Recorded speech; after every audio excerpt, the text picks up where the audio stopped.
And there you have it, the 5 best ways to secure your bike from theft. It's Gavin from RCO here, and Let's Talk Bikes. Let's Talk Bikes focuses on dissecting motorcycles. We take a close look at all the components, how they work, good practices, and some of the do's and don'ts. We're going to be looking at motorcycle security. Number 5, motorbike covers. If people can't see, they don't know what it's going to be. Regardless of your budget, you can get a bike cover. Not only does it hide the bike, but it also does protect your bike from all the elements as well. And number 4 on the list has to be a tracker. Now, regardless of how much security you have on your bike, a tracker is always a good option, because even if your bike does go, you have a small chance of getting it back. No matter what chains, locks, whatever you got on the bike, it can still go. One that I use personally is the BikeTrack one, which if your bike moves with the ignition off, you'll get a phone call, an email, and a text straight away.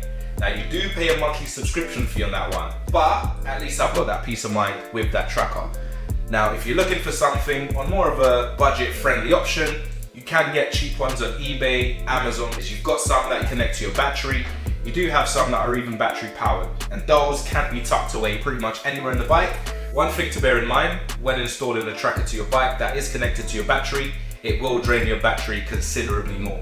So if you don't use your bike very often, then I would suggest connecting a trickle charger, or if you haven't got power in your garage or wherever your bike's stored, a solar charger would be a good idea. And coming in at number 3, disc locks. Lightweight, portable, and super effective. They do come in various sizes, various shapes, but they all do the same thing.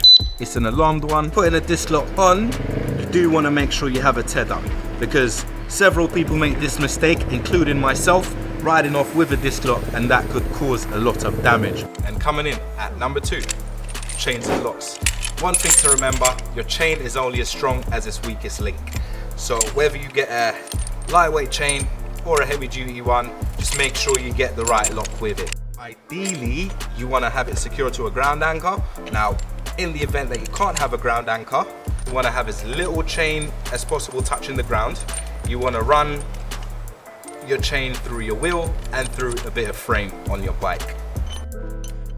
Now, regardless of what chain you use, remember, if they want that bike bad enough, they're gonna get it. So we're just slowing them down. And number 1 best way to protect your motorcycle is a garage. Now, having a garage may not be the most cost-effective option. However, if you do know other bikers in your area who you can trust, you could potentially rent one together, keeping the cost down. There are a few things that I personally use on my garage which will be highly beneficial with the security.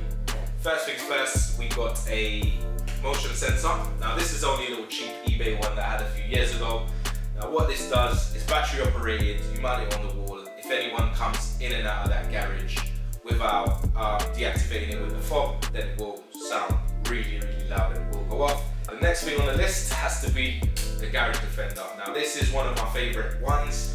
It is made out of steel and it does block the up and over garages from opening. Drill that into the ground. That goes over it like that, and then it stops the up and over garage from opening. So it will take a bit of time for the thieves to get through this. The other thing you can do with your garage, you can put a little Wi-Fi camera. If you don't have Wi-Fi connected to that garage, you can get a little SIM card router. Now, a few things to bear in mind when you do have a garage. Always pay attention when you're going or when you're coming from your garage, ensuring that there's no one that's following you or watching you or hearing your bike go in and out, because again, that's just another magnet for thieves. And there you have it, the 5 best ways to secure your bike from theft. I hope you found this video useful. If there's anything else that you do on your bike that I haven't mentioned, please leave it in the comments. Thanks for tuning in.